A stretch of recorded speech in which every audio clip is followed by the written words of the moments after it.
Good morning, and welcome to the First Unitarian Church. Welcome to the new year, and welcome back, Mary Craig. Wonderful to have you with us again. Mary just flew in from Stuttgart to make this appearance here this morning to help us get the new year off on the right foot. There's something both ordinary and extraordinary about the new year. Because when you think about it, it's really just another day. The sun rising as the sun always rises. The earth moving in its rhythms. Yet also, we stand at a kind of threshold. The new year. Something truly new. Still unformed, leaving a stunning power in our hands.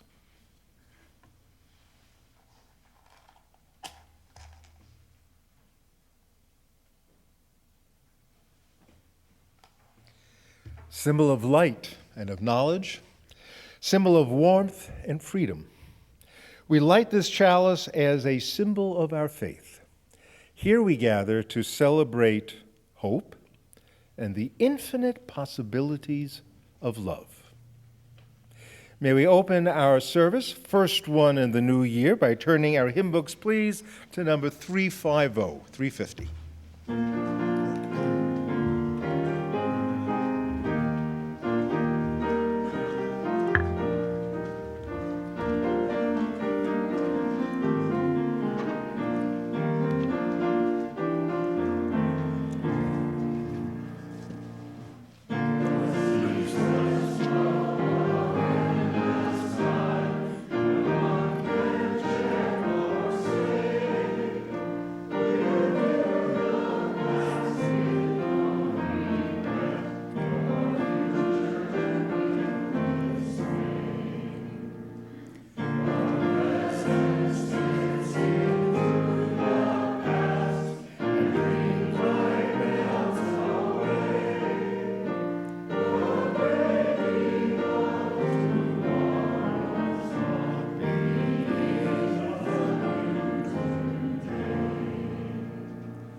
You know, the month of January is named for the Roman god Janus, who is described as having two faces, one to look back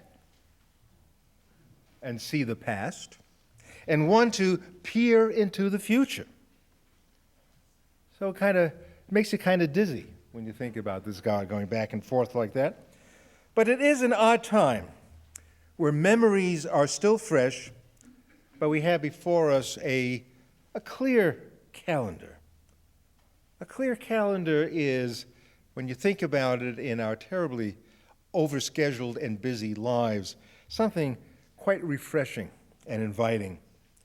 So hopeful as we wonder about a year still unformed.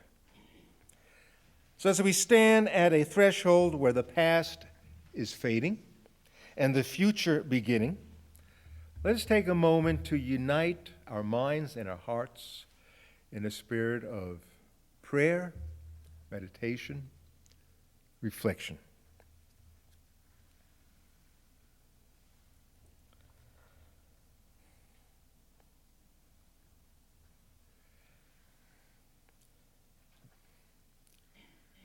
O Spirit of life and love,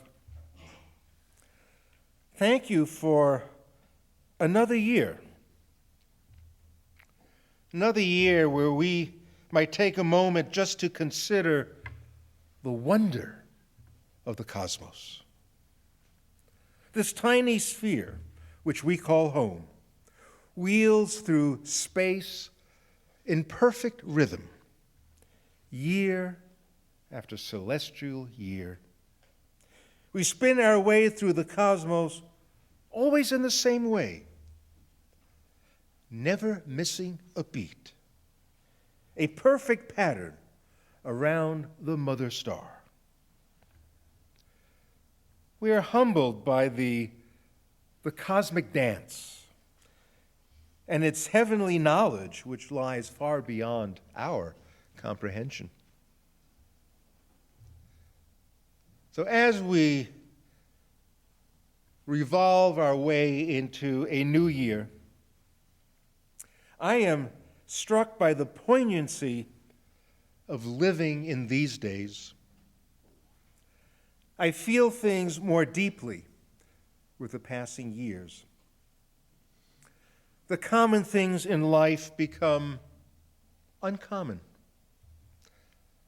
The ordinary becomes quite extraordinary.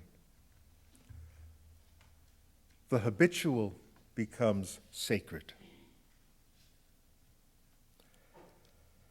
As I slowly turn my face around to peer into the future, I am struck by how bittersweet life really is. I see hazards as well as opportunities. I feel worry as well as exuberance. It's a crazy kind of dance. But I grow in awareness. I grow in appreciation of life's many small graces. I stand in awe of another new year, and I bow down in deep, deep gratitude.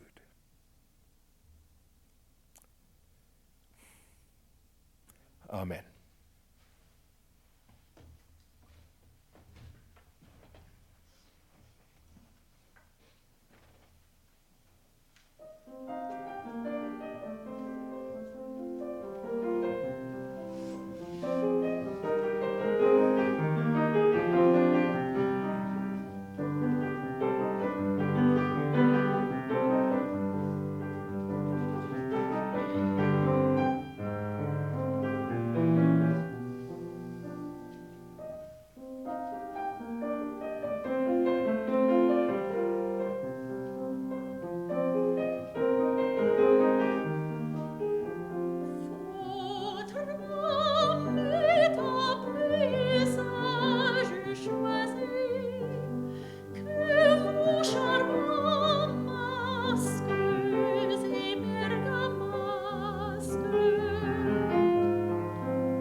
Let me just start off by asking, how many of you actually keep an old-fashioned address book, like you got to enter with ink in one? How many keep the, okay. And the rest just do everything electronically. Well, this is probably aimed mostly at those who keep that old-fashioned address book.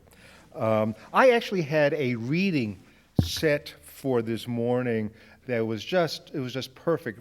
Great intro into the sermon and all that. And then I came across I found this particular reading, and it describes an exercise that I had just gone through. And I was feeling a little sentimental about it, and so I thought I would defer and take this one in lieu of the one I originally planned. And then I thought maybe it's not such a good idea, because at the 9 o'clock service, when a woman came up to me after the service and said, "Wow, that reading was so powerful. I couldn't concentrate on the sermon. I was just thinking about that reading because I was going through that same exercise." So I thought maybe I should withdraw. Well, anyway, so.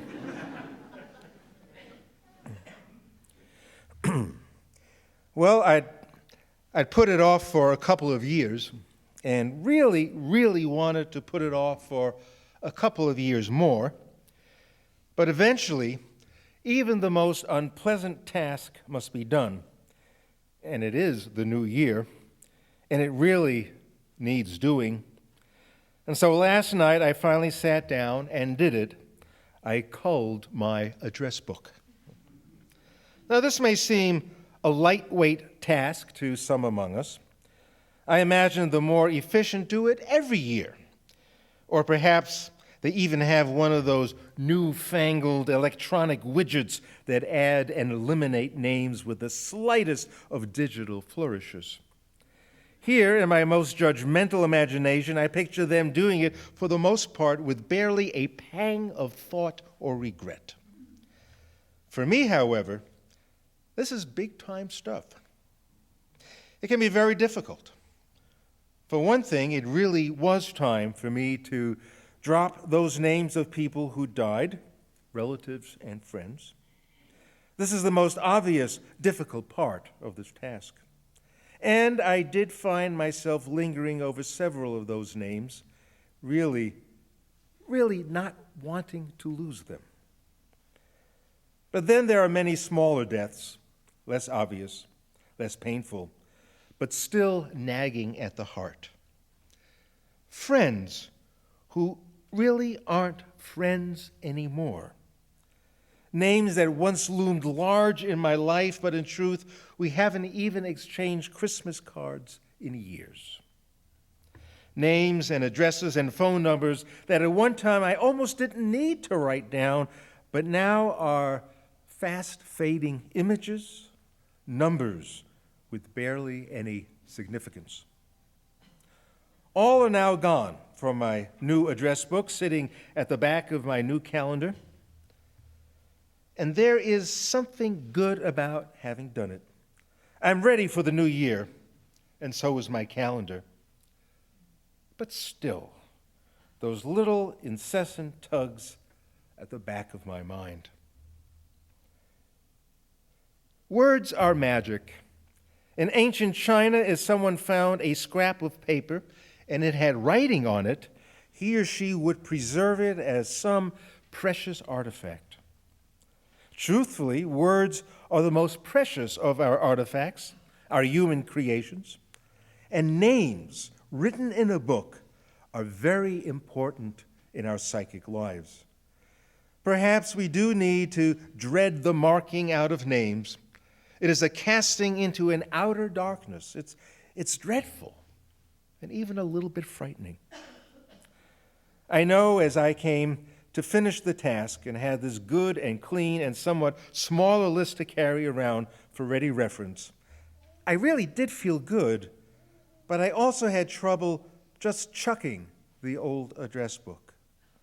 The power of the old book lingered in my hands, and that hesitation about marking out names bubbled so near the surface of my consciousness. And so I told myself, well, some of those old names and addresses I might need, even if not right off the bat. Others, hey, I didn't copy out all the email addresses, This was supposed to be phone numbers and regular old-fashioned street addresses, and I haven't quite gotten to believe the ethereal addresses are also real. So, after the purging, the old address book isn't going into the trash. It's now a precious artifact, probably an artifact I'll never again consult. But for now, it sits near my bedside table with the previous 2 years' calendars. Eventually, I suspect, it will go into the box in the garage with the other old calendars. And eventually, all things do pass away. So on to my point in this rumination. We're at the new year. As we look forward to this new year, I hope we will take a moment or two to linger over those old memories, those old years, those old names. Names are precious. They tell us of what we have been, what we are, and what we might yet become. We do need to move forward. We really do. But there's also a time to remember. And that is important as well.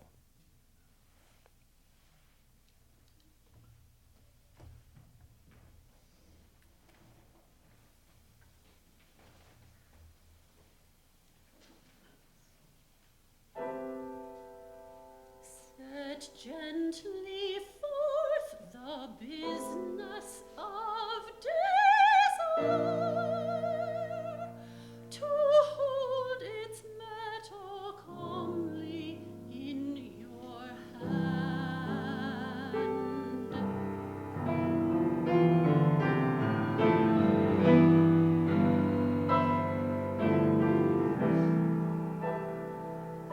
Set gently forth the business of desire.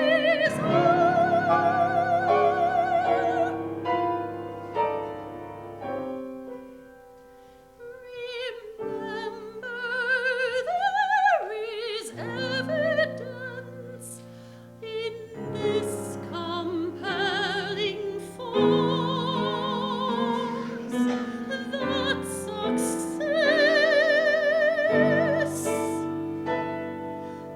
that success and tragedy proceed as though they're twin.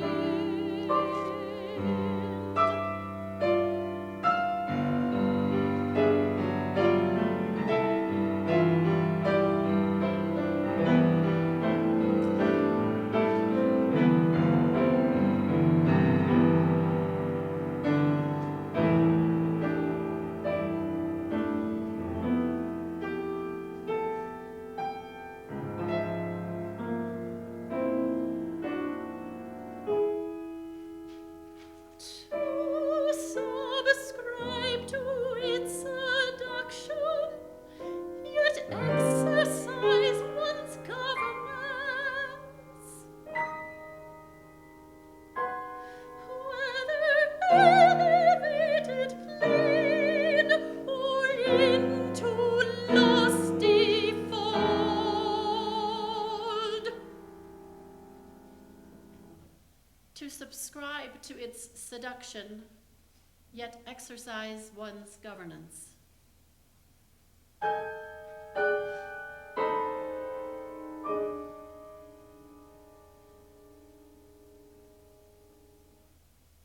Set gently forth the business of desire,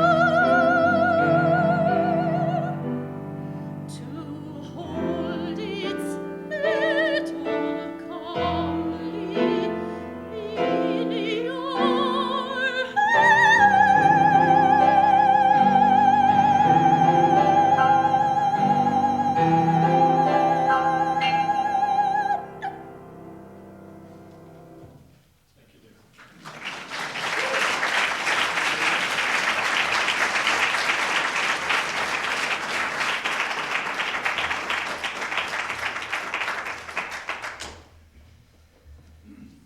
You going to be here next week too?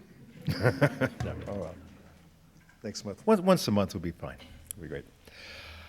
One of the traditions of our church, because we really want to be a very welcoming church, is to just kind of take note of those who may be here for the very first time or second time.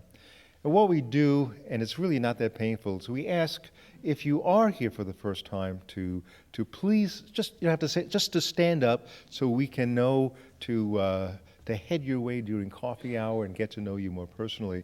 So anybody here for the first time today, if you would please stand, we'd appreciate it very much. Hey, welcome. Welcome indeed. And a couple in the back, welcome.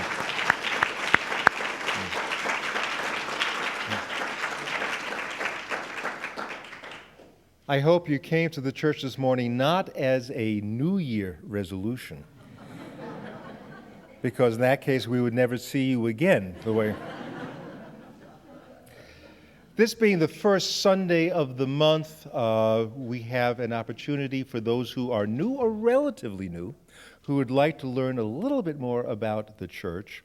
Elaine Steele is a member of our church, and she will be happy to meet you here right by the piano following the service, and then take you up to upstairs and have a little privacy and talk about what this church is and what it was and what it hopes to be, and how you plug into it. Please take a look at the announcements in your order of service. They are rich and plentiful. Let me make just a couple of announcements that are not in the order of service. One is, I don't know, for old-timers here, if you remember a woman who was a member of our congregation, Linda Reed. I don't know if you remember her or not. She was very important in the religious education program and raised her child here, Carrie Reed. And we have no way of understanding what happened, but Linda's daughter, Carrie, died rather unexpectedly on New Year's Eve, on Thursday. And there will be a service for her at the South Valley Unitarian Universalist Society this Friday, viewing at noon and the service at 2 o'clock. This Friday at South Valley. Also want to mention, and you're going to hear a lot about this, 2016 does signify the 125th anniversary of this congregation, which is simply amazing. And I want you to please mark your calendars. Again, you'll hear more of it, but mark your calendars now. We're going to have the first of several huge celebrations on the actual, really close to the actual date. That's going to be Sunday, February 28th. And we will be meeting as one congregation, 9 o'clock people, 11 o'clock people, everybody coming together at the Marriott Dance Theater at the University of Utah. And we're going to have an absolutely fun program. The president of Star King, our UU Seminary in Berkeley, will be our featured speaker. We have our Jazz Vespers musicians are going to be present. It's going to be just a wonderful 20 minutes worth of old pictures about this church. It was going to be on video, so it's going to be a real great event. February 28th. It'll be at 10:30, one service at the Marriott Dance Theater. The offering will now gratefully be received, a chance to greet one another and bid each other a Happy New Year.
Daniel Duane a nature writer who hangs out mostly in the Sierra Nevada, recently wrote about his dismay while visiting Yosemite National Park.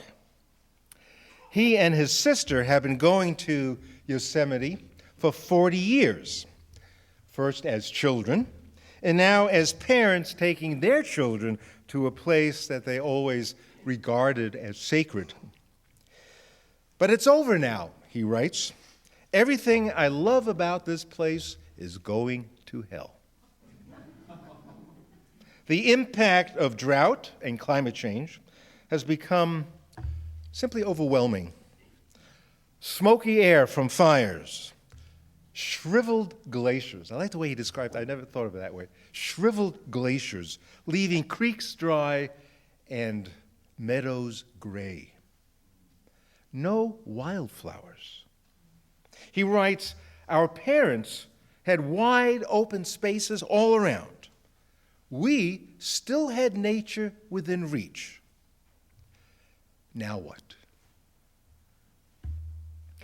My thoughts this morning as we mark a new year focus on today's children growing up in a world conspicuously different, much more challenging to navigate than a generation or two ago. And I wonder, now what? Dry creeks and the disappearance of wildflowers from an idyllic landscape have become, I think, a metaphor for a changing world growing blatantly more harsh with each passing generation. Daniel Duane recalled how his parents had taught him to see the Sierra Nevada as a never-changing sanctuary in California. Never-changing sanctuary. It was such an important sanctuary because of the ugliness, the suburban sprawl all around. But the days of perceiving the wild as never-changing, those days are long gone. So where do we turn now to rescue ourselves from a drab world? How do we renew or refuel our spirits? For quite some time, I have thought of the promises that we make to our newborns in our child dedication ceremonies right here at the church. These promises that we make to our kids here are truly, truly heartfelt. We promise to provide them a community steeped in love, a commitment to transform the world to a peaceful place where justice for everyone simply thrives. And we make this promise generally to create conditions in the world to help them grow into their fullest potential. We make a lot of promises to our children. And as we move another year forward in a world increasingly shaped by greed, racism, income inequality, and such gross neglect, overall neglect of refugees, neglect of the poor, the earth, the powerless, I ask if, in fact, we can make any promises at all in today's world. What can we promise our children? And if we do, can we make good on our promise? An African-American writer, Ta-Nehisi Coates, a recent recipient of the MacArthur Genius Award, wrote a letter to his teenage son in book form called Between the World and Me. His insightful and painful words to his son indicate the exact opposite of ever hoping to find any kind of sanctuary in the world today, especially as a black man. He writes how life is cruel, our hopes so easily dashed, and that we can't always save the people we love. And for those of you who've read the book or heard of a recent interview with him on KUER, I mean, that is just so poignant about not always being able to save the people we love. So we as parents, grandparents, teachers, clergy, we find ourselves in a bit of a quandary. We want to speak truthfully to our children, and at the same time we realize that the truth can greatly diminish any optimism we want for them to carry forward. Things appear far less certain than they once were. Our educational institutions, also our religious institutions, have an obligation to address the precarious future of the world in both truthful and compassionate ways. But children being children, I mean, we all know the children want the assurance that it's all going to be okay. It's all going to have a happy ending. That life for them will be as normal as possible with as little trauma or waves created. As just that everything's going to be pretty much set for them, and it's going to be all right. That's what children really want. And in an effort to speak to children of the world as good and promising and full of potential, we wind up in the awkward trap of pretending that the world is something other than it is. Don't we owe our children something more? What exactly do we teach them? Well, at the same time, we have this instinctual need to protect them from the world as it really is. Now, there may be no definitive answer, but still, we cannot escape the need for a truthful conversation with the next generation, especially here in a church like ours. So perhaps instead of promising them a perfect world, we can begin to discuss the need of relating effectively to an imperfect world.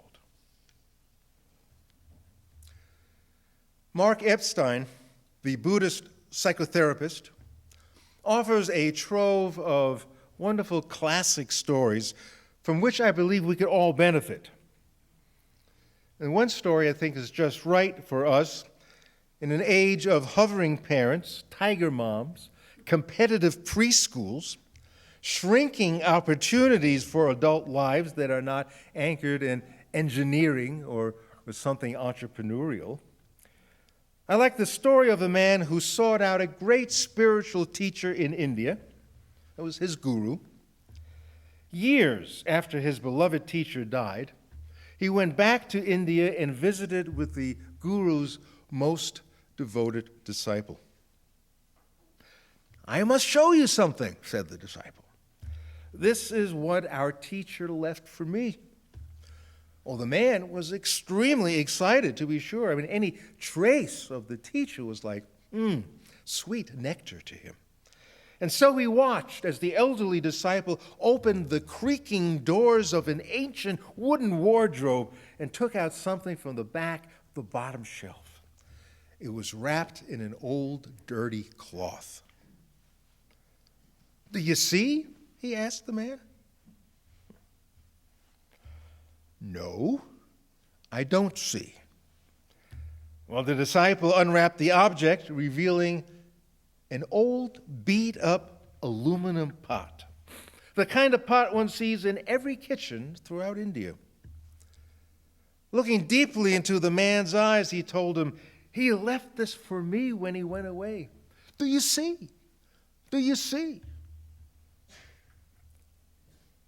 "No," he replied, I don't see." And so the disciple looked at him intently with this funny, mad glint in his eyes, and he said, "You don't have to shine. And then he rewrapped the pot and put it back in the bottom shelf of the wardrobe. Well, the man left beginning to understand the important teaching. There is no need to transform himself into something he imagined he had to. His ordinary self, wrapped in all of its primitive agony, doubt, angst,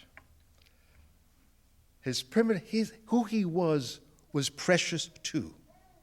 And if he could learn to hold himself with the care that the disciples showed while clutching the old pot, it would be enough. You don't have to shine.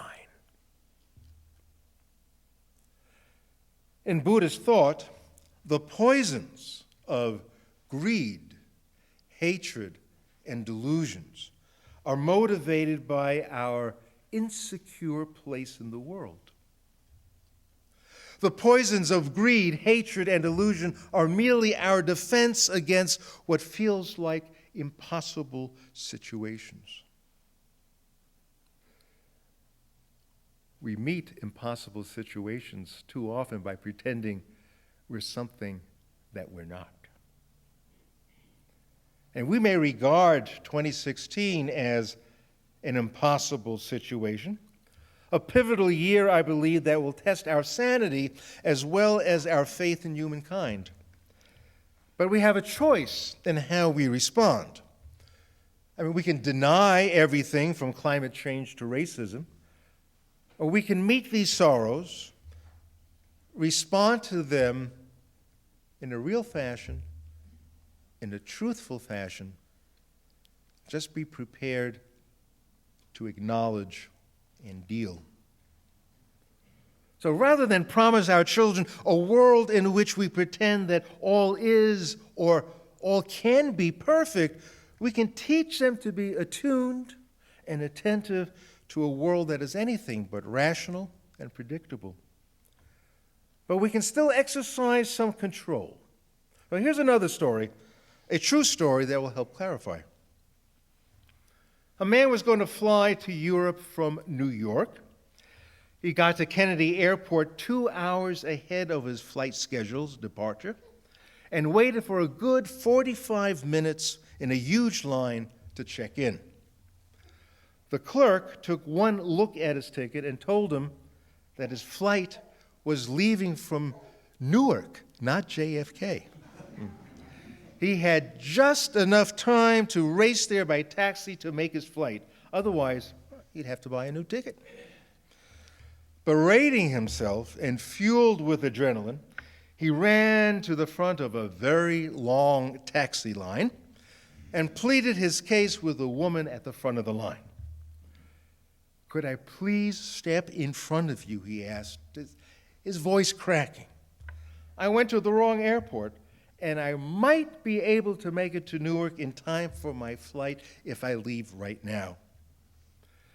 And the woman responded rather coldly, "Do you know how long I've been waiting here? No, you may not cut in front of me. You have to learn to wait your turn."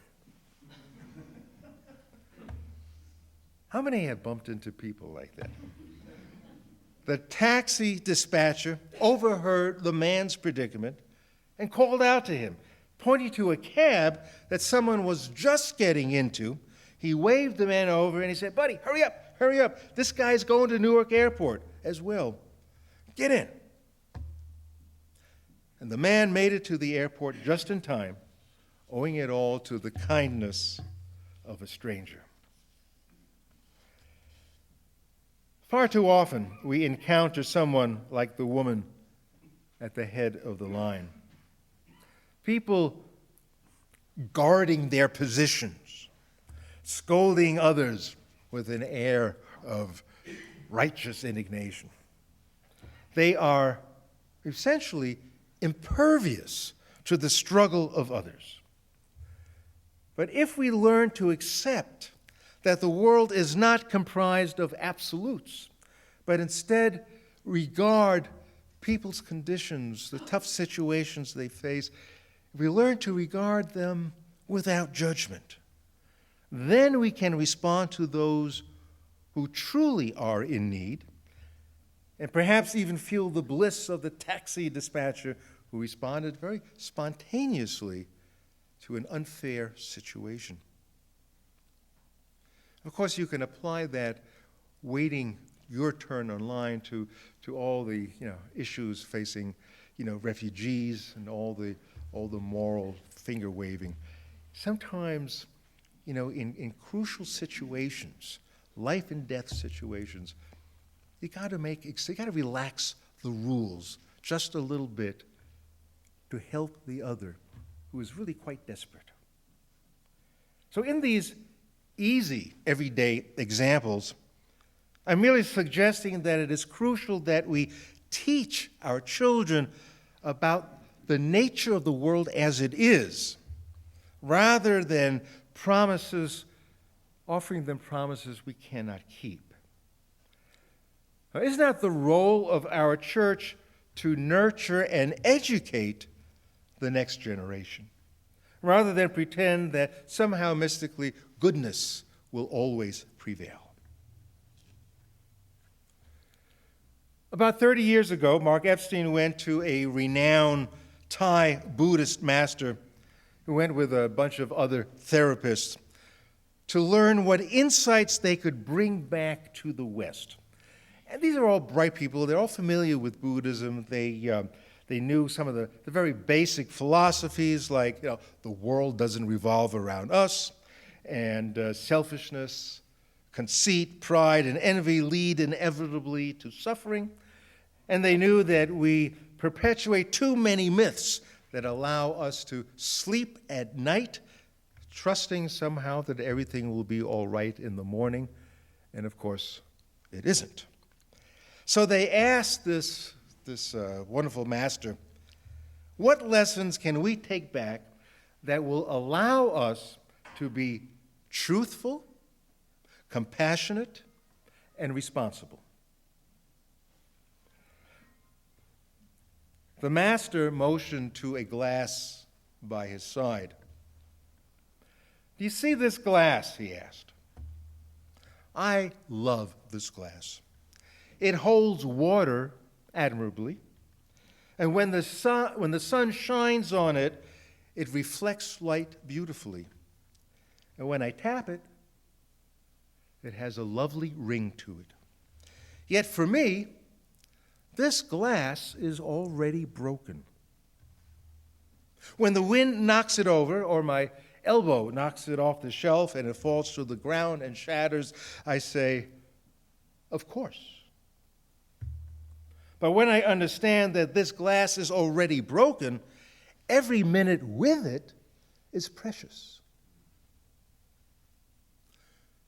So this bit of wisdom, this insight into the impermanence of things, tells us that we do not need to fall into an abyss of negativity when something breaks. Things in life may already be broken, but experiencing them before they shatter means they are more precious, more dear.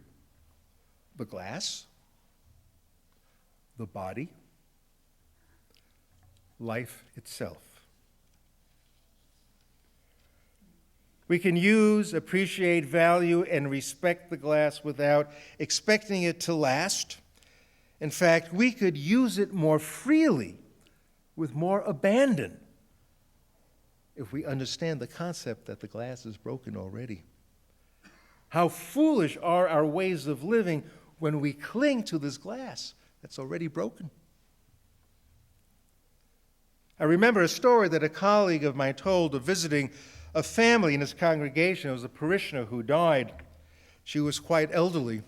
And the family got together, they were assembled in her home, talking about how the memorial service would come about. In discussing her life, a grown granddaughter inquired with a smile, who will inherit the Waterford crystal? This beautiful set of crystal glassware was still intact in the same box in which it came. It was never touched. It was a wedding gift, but when Grandma and Grandpa married more than 50 years ago, never touched. So the glass never broke. The glass was never used. So much joy was lost as a result. A central tenet in Buddhism is that it's better to face life's traumas than avoid them. Maybe that sums up my thinking. Maybe that sums up the question I faced this new year. What do we tell our children about a future that looks uncertain? Do we teach them so that they understand that truth need not lead them on the road to nihilism? If anything, in fact, their lives can become more real and substantive because they no longer need to depend on these magical promises that we make to them. Now, I'm not suggesting that our church become a Buddhist institution, but it wouldn't hurt to learn their ideas about egocentrism as the source of so much suffering. We might well take a look at greed, hatred, and delusion as real entities that tear our world apart. And how do we respond to that? How do we deal with those issues of greed, hatred, delusion responsibly? Now, Sunday school is often a place where we feed illusions to our children about a world without suffering or trauma or conflict. It's the same kind of illusion that the Buddha himself grew up with, his father protecting him from life's malevolent ways. And it worked until the Buddha, at age 29, saw the truth that existed in the world. And he was horrified, and he left the shelter of his palace and went on a spiritual journey, which of course led to his enlightenment. We are wrong in assuming that Buddhism and stark, naked truth is all about suffering. Actually, in fact, the Buddha's most radical statement was not about suffering, but about joy. The nature of life, the essence of life, that what is all. The nature of life is bliss. But this bliss is obscured by greed, hatred, and delusion. What a wonderful jumping off point, I think, in teaching the next generation about the world, perhaps what it can be, what our obstacles are, and we come back and back again to greed, hatred, delusion. As I look into yet another new year, which fills me, quite honestly, with enormous concern, I have come to understand that the hatred in the world that motivates war, discrimination, white supremacy, the building of walls, that the greed, which leads to neglect of the poor and exploitation of the earth, and delusions like the promise to make America great again, whatever that means. These are real factors that underlie a world simply tormented, ripped apart.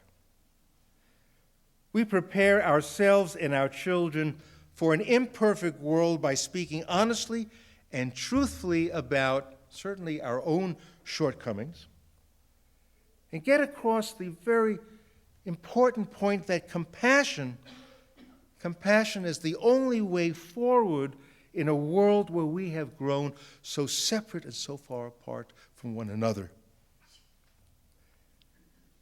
How do we prepare ourselves and our children for an imperfect world? Ta-Nehisi Coates takes a stab at truthfulness when he tells his son honestly of what to expect as a young black man growing up in a society filled with hatred, greed, and delusion. I find it helpful what the poet Jill Schultheis says, that truthfulness need not lead to utter despair. She offers a really lovely balance when she writes, "We are fragile, we are not broken. We are imperfect, we are not flawed. We are vulnerable, we are not weak. We are of this earth, and yet the divine lives in us." So we make a lot of promises to our children about what their world might look like tomorrow, the years to come, 2050, 2075. Instead, let us prepare ourselves more realistically for an imperfect world and come to understand the responsibility that we need to assume. There is, in fact, a lot of wisdom for us to tap into, and it all boils down to those three poisons. That's what Buddhist philosophy refers to them as. Poisons: greed, hatred, delusion. By understanding these devastating principles that mar a world of joy, and by learning our role and responsibility in dealing with these toxins effectively, we can prepare the next generation and even ourselves, prepare for a difficult and an imperfect world. Our work's cut out for us. Let's close our service turning our hymn books, please, to number 311, because after all, it's all a dance.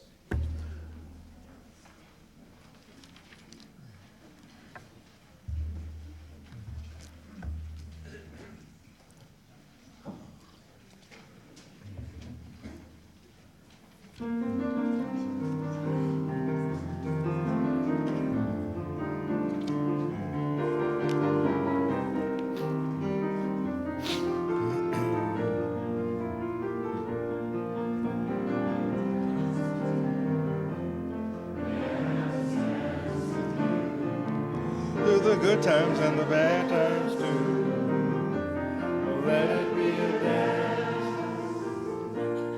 Let this song be heard. Play the music, say the words. In the sky we're sailing birds. Let it be a dance. Let it be a dance.